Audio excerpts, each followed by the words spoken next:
Mark Twain Speaks. Kindly listen as Mark Twain performer Don McNeil brings the wit and wisdom of America's favorite humorist to life. Everyone is welcome, and cigar smoking is encouraged. One of my listeners asked me to talk about social media and how social media is used to scam individuals who are involved with that. I don't know anything about social media, of course, but I do know about the practice of scamming the public because I was often involved in it myself. Of course, it could be argued I was doing an honest endeavor, but that certainly stretches the truth. I'm going to talk about a man named Frank Fuller. Now, Frank Fuller was a genius, and he was able to take something worth nothing and create a fortune with it, something that is always done today, I understand, through social media. I'd like to give you an example of how Frank Fuller worked his magic for me. He was in full storm of one of his enthusiastic ideas. He had one enthusiasm per day, and it was always a storm. He said, I must take the biggest hall in New York and deliver that lecture of mine on the Sandwich Islands. He said that people would be wild to hear me. There was something catching about that man's prodigious energy. For a moment, he almost convinced me that New York was wild to hear me. I knew better. I was well aware that New York had never heard of me, was not expecting to hear of me, and didn't want to hear of me. Yet that man almost persuaded me. I protested as soon as the fire which we had kindled in me had cooled a little, and I went on protesting. It did no good. Fuller was sure that I should make fame and fortune right away without any trouble. He said, leave it to him. Just leave everything to him. He said, go to the hotel, sit down, be comfortable. He would lay fame and fortune at my feet within 10 days. I was helpless. I was persuadable, but I didn't lose all of my mind, and I begged him to take a very small hall and reduce the rates to sideshow prices. No, he would not hear of it, said he would rent the biggest hall in New York City for my speech. He would have the basement hall in the Cooper Institute, which seated 3,000 people, and there was room for half as many more to stand up. And he said he would fill that place so full at $1 a head that those people would smother, and he could charge $2 apiece to let them out. He was all on fire with this project. He went ahead with it. He said it shouldn't cost me anything. I said there would be no profit. He said, leave that alone. If there is no profit, that is my affair. If there is profit, it is yours. If it is loss, I stand the loss myself, and you will never hear of it. He hired Cooper Institute, and he began to advertise this lecture in the usual way.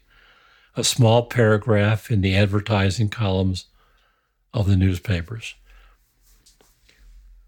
When this had continued about 3 days, I had not yet heard anybody or any newspaper say anything about my lecture, and I got nervous.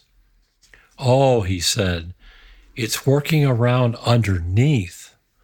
You don't see it on the surface," he said. "Let it alone. Let it work." Very well. I allowed it to work until about the 6th or 7th day. The lecture would be due in 3 or 4 days more. Still, I was not able to get down underneath where it was working. And so I was filled with doubt and distress. I went to Fuller and said he must advertise more energetically. He said he would. So he got a barrel of little things printed out that he could hang on a string, 50 in a bunch. They were for the omnibuses. You could see them swinging and dangling around in every omnibus in New York City. My anxiety forced me to travel on the omnibus. I did nothing for 1 or 2 days but sit in buses and travel from one end of New York to the other and watch those advertisements dangle and wait to catch somebody pulling one loose to read it. It never happened. Well, it did happen once. A man reached out and pulled one of those ads loose and said to his friend, "Lecture on the Sandwich Islands by Mark Twain. Who can that be, I wonder?" And he threw it away and changed the subject. I was devastated and depressed. I couldn't travel in the buses anymore. I was sick. I went to Fuller and said, "Fuller, there is not going to be anyone in Cooper Institute that night but you and me. It will be a dead loss, for we shall both have free tickets. Something must be done. I am on the verge of suicide. I would commit suicide if I had the pluck and the outfit," I said. "You must paper the house, Fuller. You must issue thousands of complimentary tickets. You must do this. I shall die if I have to go before an empty house that is not acquainted with me and that has never heard of me and that has never traveled in the bus and seen those papers dangling." "Well," he said with his customary enthusiasm, "I'll attend to it. It shall be done. I will paper that house, and when you step on the platform, you shall find yourself in the presence of the choicest audience, the most intelligent audience that ever a man stood before in this world." He was as good as his word. This is what he did. This was his strategy. He sent whole baskets full of complimentary tickets to every public school teacher within a radius of 30 miles of New York. He deluged those people with complimentary tickets, and on the appointed night, they all came. There wasn't room in Cooper Institute for a third of them. The lecture was to begin at 7:30. I was so anxious that I had to go to that place at 7. I couldn't keep away. I wanted to keep that vast, vacant mammoth cave and die. But when I got near the building, I found that all the streets for a quarter of a mile were blocked with people, and traffic was stopped. I couldn't believe that those people were trying to get into Cooper Institute, and yet that was where they were going. I found my way around the back of the building and got in there by the stage door. And sure enough, the seats, the aisles, the great stage itself was packed with bright-looking human beings raked in from the centers of intelligence, the schools.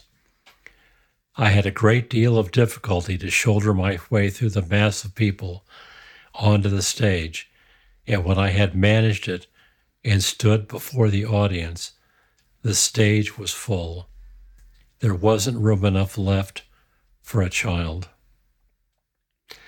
I was happy, and I was excited beyond expression.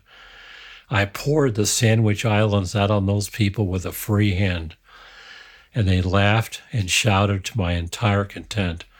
For an hour and 15 minutes, I was in paradise. From every pore, I exuded a divine delight. And when we came to count up, we had $35 in the house. $35 collected from over 3,000 people. Fuller was just as jubilant over it as if it had furnished the fame and the fortune of his prophecy. He was perfectly delighted. He couldn't keep his mouth shut for several days. "Oh," he said, "the fortune didn't come in. That didn't come in. That's all right. That's coming in later. The fame is already here, Mark. Why, in a week, you'll be the best known man in the United States. This is no failure," he told me. "This is a prodigious success." That episode must have cost him $400 or $500, but he never complained about it. He was as happy, as satisfied, as proud, as delighted, as if he had laid the fabled golden egg and hatched it. He was right about the fame. I certainly did get a working quantity of fame out of that lecture. The New York newspapers praised it. The country newspapers copied those praises. I was now on the lecture circuit. I went west, lectured every night for 6 to 8 weeks at $100 a night, and I now considered that the whole of the prophecy was fulfilled. I had acquired fame and also a fortune.